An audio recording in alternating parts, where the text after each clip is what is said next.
Hello and welcome to another edition of Inside Outlook. I'm Tony Trongone, Superintendent of Pemberton Township Schools. I want to first start off by saying Happy New Year and hoping all of our Pemberton families and staff had a wonderful winter break. In this edition, we'll be introducing our new Director of Curriculum for Elementary Schools, Mr. Jeff Havers.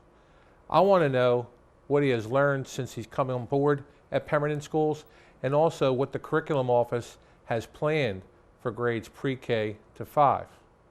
Hello, Mr. Havers. Hi, Mr. Trongone. Welcome to Pemberton. Thank you very much. I have a couple questions for you, but I want to start off with providing our Pemberton folks with a little background of you, both personally and professionally. Sure, I've thoroughly enjoyed my first couple months here at Pemberton. As you know, I was a student here at Pemberton when I was younger in 4th and 5th grade at Denbo School. So I'm excited to rejoin the Pemberton learning community. Professionally, I spent the last 6+ years at Berlin Community School. Berlin Community School is a pre-K to 8 elementary school that houses about 900 students. Before that, I spent 13 years at Hainesport Elementary School. I taught 5th grade, and then I taught middle school social studies. That's great. How about your family? Tell me a little about your family. I've been married for 15 years, and my wife and I have 2 beautiful children, Kayla, who's 13 years old in 7th grade, and Corinne is 10 years old, and she's in 5th grade. That's great. Tell me a little bit more about what you've been doing here. You started November 1st. Yes. So it's been 2 months. What have you learned about Pemberton Schools? Well, the first thing I learned is that we have a very talented and dedicated staff. We have caring parents, and we have wonderful children who are eager to please and excited to learn. I have also had the pleasure of working with 16 preschool and kindergarten teachers. We formed a data review committee, and what we did is we looked at our preschool assessments at the end of the year for the core assessment, which is a high scope assessment that our preschoolers take, and we compared that to our beginning of the year kindergarten assessment. The teachers actually looked at every single student's kindergarten assessment and preschool assessment. We spent the whole day together, and what it was very clear in that meeting was the data showed that the children who go to Pemberton preschool do much better than those who do not. The other thing that we learned is that we came up with some different techniques and strategies, some different ideas of how we can still improve instruction. One of those is talking about how we can incorporate more rhyming patterns and different types of sight words into our preschool curriculum. What precipitated having this group come together, though? There was just different concerns that came about to me. Some people were saying that maybe our preschoolers were not as well prepared for kindergarten. Maybe our preschool program was not preparing them as well as maybe some other preschools. And so we just wanted to have a data-based approach and just look at the numbers, look at the information, look at each child, and see if that's true. If it is true, then we'll address it. But we found out that's not true, but we still were able to learn and figure out and use that time to still talk about how can we continue to grow. All right, thank you. You have a couple initiatives going on right now. So you have some what we're calling planning. So can you elaborate on like 1 or 2 plans that you have going on right now? Sure. Right now we have 2 major initiatives that we're working on in terms of preparing for next year. One is Foundations. Foundations is a multi-sensory research-based approach to teaching phonics. And if you look at the pyramid, you will see that all of our students next year will be getting, in grades K to 2, will be getting 30 minutes of daily instruction using Foundations. For students who are struggling in grades K to 3 to get academic mastery or basic skills, they'll be getting the Tier 2 approach in Foundations. Students who are having trouble in grades 4 and 5 will be getting a program that's within the Wilson family called Just Words. This is a natural fit and progression because we already use here in Pemberton for our Tier 3 students, our special ed students, the Wilson reading system.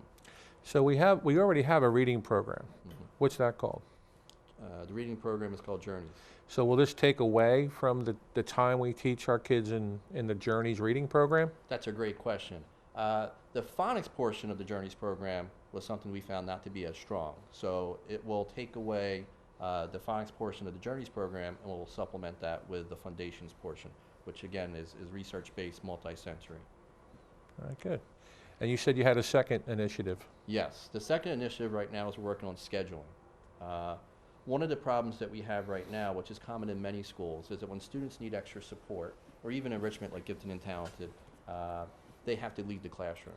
And so when they leave the classroom to get academic mastery or counseling or occupational therapy or even instrumental lessons, they leave during a lot of times math and language arts. So now they're missing that core lesson. They come back, and some of these children are already behind, so then they come back and feel even further behind because they just missed the classroom lesson of the day. So what we're trying to do is work on a schedule in which we can build in 40 minutes a day called an I&E period. That's intervention and enrichment period. And that period will be set aside for no new instruction. So the core math lesson of the day and the core language arts lesson of the day, all the students will be present. But when they need to leave the room, they'll leave during the I&E period. This way when they come back, they don't have to play catch up. The students who remain in the room will be working on their own interventions and their own enrichment activities with the classroom teacher. So you mentioned they still will have math. Yes. They still all will go to language arts, reading and writing. They'll go to social studies and science? Yes, well that's incorporated into the curriculum of the program. So Okay. they'll stay in the classroom for that. What about gym, art? They're not going to miss that either? They're not then? going to miss that either. Okay. I think that's what some parents are concerned about when they want they want their kids to have extra help, but when they pull them out during the day, as you mentioned, they lose what everybody else is getting. And then also, anything as far as after-school programs at all? After-school programs, we still have our 21st century programs. Okay. So we're looking at those programs to make sure they're supporting students and what type of options we can offer students with the 21st century program. And we still have the WAC and SAC program, which is there to support students, to help them with homework and provide them with some structured time until their parents can pick them up. But what I'm learning from what you're telling me, though, is all of our kids, when they come into school, will have this period of time where they can get that extra help then. Yes, yes. Okay. I just met with a parent 2 days ago who wants her child, first grade student, to get extra help, but has said that the child is upset and concerned because they feel like they're missing out on what the other kids are learning, and now they had to do extra homework and they're behind, and now the parents are stuck trying to help them with the homework because the child wasn't there for the initial instruction. Gotcha. Well, that's a great idea. And whatever I can do as a superintendent, I'm going to be right behind you and the teachers. So thank you. Thank you. We recently released our school test scores, which is now called the PARC assessment, which is on our website. We also sent out to each of our parents, each of their respective children, a score report of the PARC assessment last spring. I feel when we look in reflection about what we're doing to help our children, we need to provide our parents with support on understanding this report, as well as ideas on how to help your child at home. And so, Mr. Havers, I'd like to know, what are we doing to address the results from the PARC and for parents understanding this report that was sent home before the winter break? That's a great question. We are going to have a PARC night for parents to come out. Any parent of a child who's in grades 3 through 8, so that we can go over those reports and explain and provide some more detail about what those reports mean. We also will be talking about what we're doing in the classroom to help kids be better prepared. And then the final portion of that night will focus on what the parents can do at home to provide extra supports for their children, because I know every parent wants to help their child. So I'm hoping that as many parents as possible can come out to that night. Again, January 20th, 7 p.m. at Denbo School. All right, great.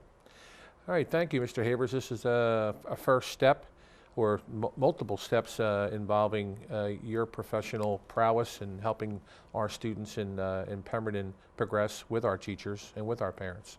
So I want to thank you, and I look forward to many years here in Pemberton with you, and again, whatever I can do to support you in helping our kids and our teachers succeed. So I want to thank you. Thank you. Okay.